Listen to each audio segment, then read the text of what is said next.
devletimize hiç yolunu şiş etmeliler ya kol görünmeye. Neden öyle aramızda devletin adamlarında şeyler. Ya tohum devletine ne alır devletlere sallılar. Devletlere sallılar diyen elbette ne ki netice yetimiz netice yettik. Yine kemik getirip aldı yine de yeter. Bizim imanımız var. Dilimiz bile bir yola giremizden sonra tohum taraftır yerper diyorlar bir zatlardır. Dünya ne alır tamam diyorlar. Özünüz biliyorsunuz, toplum devletliğinin öz dilimizin birliği, deprafı gerek merhalesinden başladı. Devlete telgraf vurmağa durdunuz. Devlete telefon vurmağa durdunuz. Başka bir yolla bilen gitmeye başladınız. Hükmen imanı var, eğer şu da bilen olmadıkta olsa, vuruşu olmalı olsa alardınız. Adamın yüreğine bütün gelen iş etmesinden sürün, hükmen dilim bir olundan sonra hiç tadından gayret durmaz.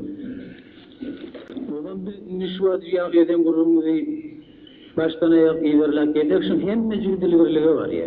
Hemmecik ağız birliği var ya. Hemmecik bir olmaklığı var ya. Aran bölünen yerine de ne kadar zelal çekilen hem ne kadar görünüptü. Şayet şu dil ağızlarını aledip öz neplerini bir doğru karayı tayganın bokurduğunu buğurduğunu şuuralı şayet gelen ne oldu şu vatın aramıza. Gelere de yüz görüyor oğlum. Ne bir şey geldiler.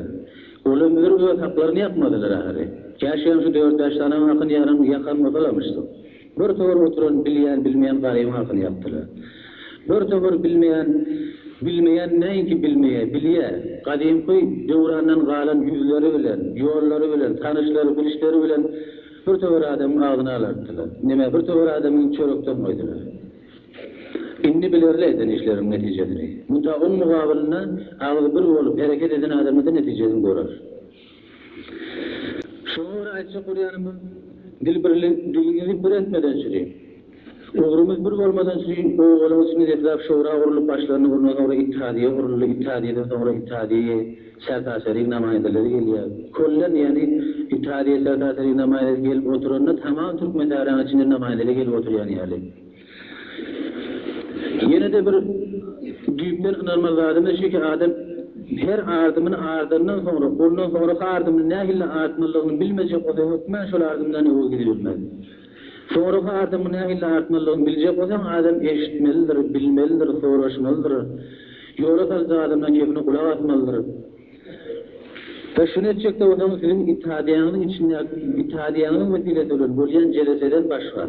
Size hiç vakit yola kaldığı adam yoktur. İttihadiyelerinin, ittihadiye sertaseri namayendelerin işip edilen kurumları, verilen nesihat gider, verilen desturla, yol korkuturuşundan başka işlet yok. Ayça Kur'an'ım oğulun şuralarını bir her guruna şeydim düşürüp kurulmuyor öyle mi yok hiç ayağımda.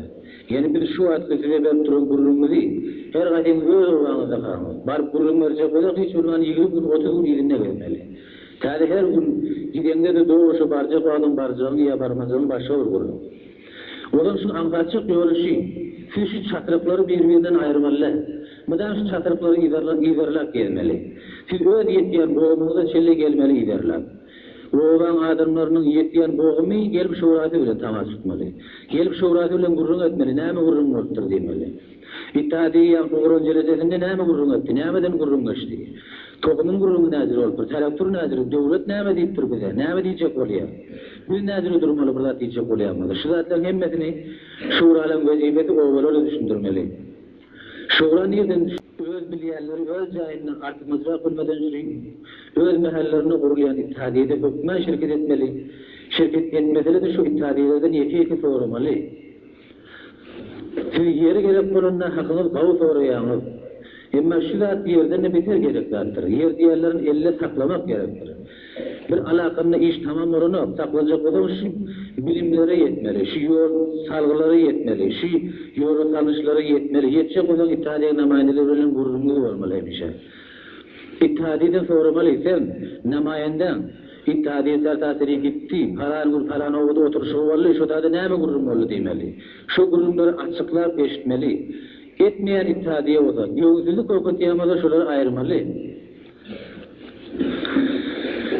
Yer almak diğerleri, ekmek diğerleri, bir bölağada iyi olmak diğerleri, üçüllük değerdir de amsatlan elinizde durmaz. Elinizden ayrılır diyecek olamaz. her ne kadar başardığımızca şonu kavrak duracak olmalı, hemişelik kaymlanacak olmalı. Hemişelik kaymlanmadan sonra fakat şu kuruluşu, şu boğumları birbiri bilen kaym taklamalı. Her boğum öz ihtiyaçlarına varıp durmalı, şu zaten almalı adını, içmerken içip yerine aytmalı. O boğum gitmeli, ondan içmeli, o gitmeli, ondan içmeli. Şeydi şu çataklamadan birbirine yetişip durmalı, üzülmeli arası. Bir adam şu vazifetini etmeli yerine etmeli, şu boğum üzen yerine hıyanet ediyor halka. Halanda dediği diyecek bile ansat mukadime. Ya şu adam gözüne görünüp durmadan ehamiyetsiz mukadime. Her bir zatın neticeli giyişler geliyendir o. Her bir zatın neticeli edence ona çıkayan nedir? Şu aşağına o diye kalıcı o gayrana var. Yarım saatten sonra oynaya, ya bir saatten sonra oynaya, o oduna uğra. Yeden işiniz beter telege olsa bakımcak neticesini görürdünüz. Emma hem bir kavşak kıymıllansa bulan neticesi uzaktan çıkarman devam içinde. Sonra Ayşe Kuryan'ın siz vazifenizden hiç vakit olduğunu gayret çekme. Vazife diğerleri size başka yerden gelip burada isiniz sallanır. Öz etmeli işiniz. Öz işiniz yolu sarmadan çürüyor. Öz işiniz kavga bitirmeden çürüyor. Şunun hem diyarınıza olmalı. İttihadiyen namayinesi geliyor, sen İttihadiye tasiriye gelmeyen, o vanda oturup öncek celese edip geldin mi? O vanda nazarını sorarak geldin mi diyden, ya ardından kâni yok diye. Ya İttihadiye tasiriye celese tutukunundan sonra sen o vanda gidip, ştada bolun kurumları o vanda verdin mi diysen, ya ardından koku veremem diye. Hiç çok bir olmalı. Boyunların vazifenizi kavu yerine yetirecek olmalı. Kavu yerine yetirip bilmeyecek o zaman, bir kemsilik aralarına gelecek o da, ayrılamalılar. Ertesi gün adam yüzü kızarıp duranlar başarmayacağı işin boyun almadı. Biz bunu biliyoruz. Her adam gelince oyuna ağır başı kavu adamlar çıkmadı hiç vakitte. Ağır başı olmadı adam diyorlar uğrancı oyuna. Her işi yuvaş yuvaştan kavu uğranmazlar. Yuvaş yuvaştan adam yoktular. Yuvaş yuvaştan kavu bilir. Deslapı tadiye delecesinde kâğız kavu bernamağında icra edilmeli. Vazifenin kavu eda edilmeden ikincide dersiniz. Üçüncüde artar, dördüncüde artar. Barha vartığınca işiniz kavlanır. Bardıkça işiniz araştırılır. Bardıkça işinize kavu düşünürsünüz. Vazifenin kavu ağlar.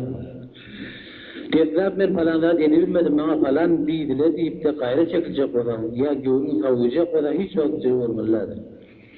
Ondan sonra da bizim size falanlar kavu edeniz yok. Yarısından koyu şeyler olup diyanımızın illeti size savutmak da bizim ağidamız adamın kıyşaran yerini aytmalı doğru gider yani.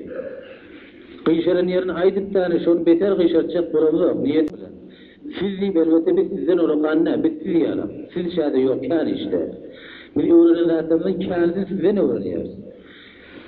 Bir okuymak bilen iş bitmiyor hiç vakitte. Sizin özünüzün işte toplan tecrübenizi her bir adamın iştedir. Sizinki alak ömür gerektirir, sizinki alak işte gezmek gerektirir, sizinki alak işe pişmek gerektirir, sizinki alak acil özgücüğün dağıtı görmek gerektirir. Ta adam pişsin, hem de yoktu olsun. Ayça Kuryan'ın biz de öz bilyanımızdan, öz başardığımızdan size gerek yerleri, niyetli yerlerini düzeltmek, niyetli yerlerini doğurdurmak bunun niyetimiz. Başka hiç niyetimiz yok. Şuura Ayça Kuryan'ın yankı şuurala ekşe ektik, tohumunu ettik tamam oldu, işimiz yok deyip odadır iş diğerleri. Ekmek ağacının hem işinin kaplarına bir iş, bu işiniz vardı diye biri. Birini bitirtirsiniz yani. İş diğerlerine, vazife diğerlerine. Şimdi niye görülmese tükenmek yoktur hiç vakti. Adamın da vazife dişidir ki eve gittikçe işi öktüremelidir. Şuuralın da vazifesi şu. Bir eğer imkanı var olayamazsa her olan adam seni bir günde şey yığınıp bilayamazsa kendi işi bitirecek. Mutlaka biz de değil, biz hem işe yoğurt görer olacak orasını gelen o. Size yoğurt var hem işe. Biz eğer deskevimizin başına ihtiyat işsizle bitiya diyemez o iyilinden de bizi bitiriyar diyebilmez ki, bitecek diyebilmez ki. Yavaş yavaştan siz yukarı çıkmalı. Yavaş yavaştan siz şu öktüren işlerini başa beni işe pişmediği adamları ya yoğurluk av salgı yeri bilmeyen adamları siz vermeli, siz bitirmeli, siz koykatmeli, siz yola sarmalı.